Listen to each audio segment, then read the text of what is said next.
The train ride from Moscow to Karelia on Russia's border with Finland takes 14 hours. Not long when it is the end of a journey that has lasted 60 years. Мое имя Альфред Питканен. Мой отец Aate Питканен, уроженец Канады, прибыл из Канады в Россию, а именно в Карелию, о чем я узнал вот тоже в последнее совершенно время. И то, что я узнал, ну, я вам без преувеличения скажу, что меня просто потрясло.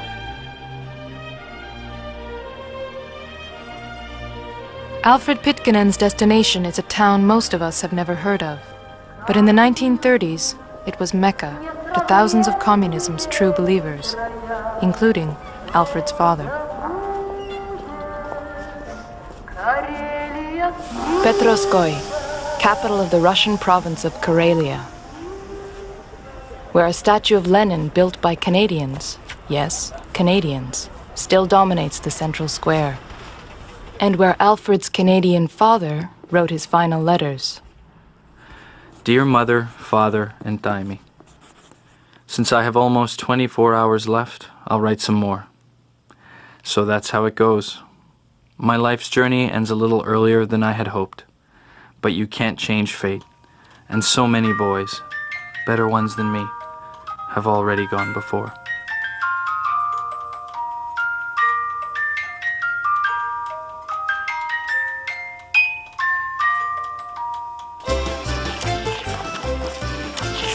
Aate Pitkanen was a remarkable young man, handsome, charming, a talented athlete who graduated at the top of his high school class. But if ever someone was born to revolution, it was Aate Pitkanen. Even his name, Aate, means ideal in Finnish, spoke of the world his parents dreamt of and raised him to fight for. And that's exactly what he did.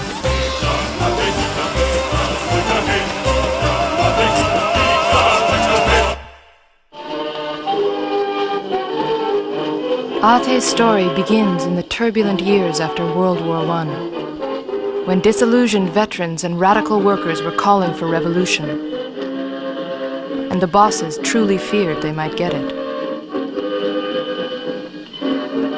Both sides looked toward Russia and the Bolshevik example.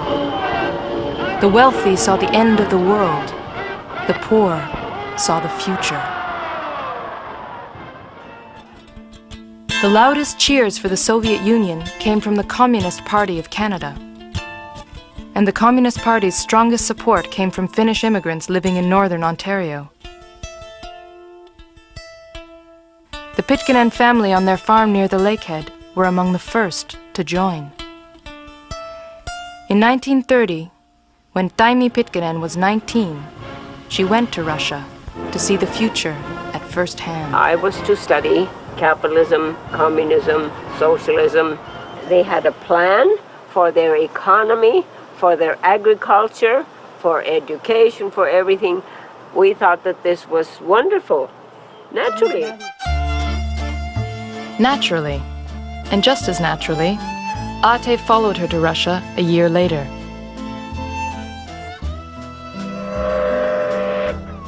He and Taimi crossed paths for the last time at a railway station in Leningrad. He was coming to Russia, I was going home to Canada. So we met, we saw each other for a few hours. We didn't see each other again. Taimi came back to Canada, and for the next few years, they exchanged affectionate letters. Then, in 1939, World War II cut off all communication between Aate and his family.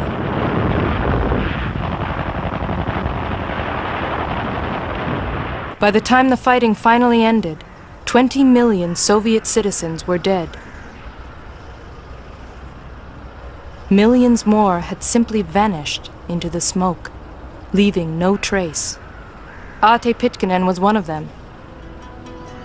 His parents would die without knowing the fate of their only son. Taimi would spend 60 years wondering about her brother's last days. And then, late in the year 2000, as she was approaching her 90th birthday, 2 letters arrived from Finland. They were from Aate, written 58 years earlier. The stationery declared that the writer, Aate, was a prisoner of the Finnish army, then at war with the Soviet Union. Petroskoy, June 10th, 1942. Dear Father and Mother and Taimi. First, thank you for the letter I got last fall. It was a source of great joy, as I no longer expected to get any letters from you. Last summer when the war started, Lilia, my wife, traveled home to Buzuluk because she was expecting. On November 10th, 1941, she gave birth to a healthy boy, Alfred. A wife? A child? Even 60 years later, this was complete news to Taimi.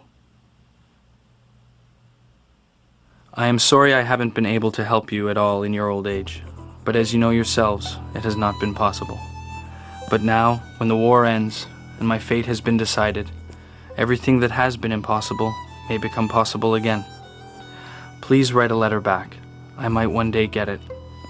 With heartfelt greetings from your ever-remembering son, Aate. So many questions. Answering them would resurrect an episode of Canadian history that is all but forgotten. A tale of courage and hope, of anguish and betrayal. The letters had only come to light when a Finnish journalist had found them among his father's wartime papers. Our father was prison warden during the wartime in Petroskoy, and he had a letter with him when coming back to Finland, 1944. Jukka Lehisvirta read the letters on Finnish radio.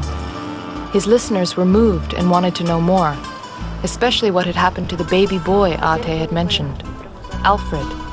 He'd be about 60 now. How do you find one man in a country the size of Russia? Мы начинаем. How else in the year 2000? But on a reality TV show. Wait for Me is a Russian television show that investigates a few among the millions who disappeared during the country's endless turmoil of the last century. A few months later, the show's guests are Aate's cousins. Пожалуйста, посмотрите на экран. Именно здесь, в тюрьме Янис-Лина, коммунист Taimi Pitkanen приехал в СССР из Канады в 1931 году. The Russians have done their homework, and the audience learns that Aate was a Canadian who became a Soviet citizen, a national ski champion, and a war hero.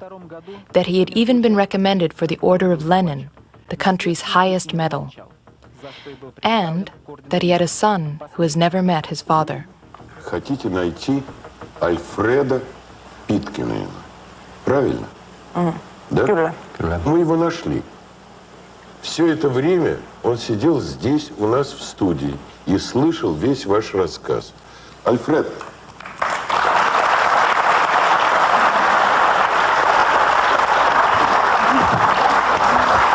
So Aate Pitkanen's son meets his father's family for the first time. And through videotape, Taimi sees it happen. Alfred's cousins tell him that in Canada, he has an aunt who is anxious to meet him. Like Alfred, she yearns for a connection to her lost brother. Hundreds and thousands of people were lost, and you just don't think of finding one person somewhere. And never dreamt that I would meet him, you know. It's like people here who lost people in the Holocaust. They finally find someone. It is, you can't describe it.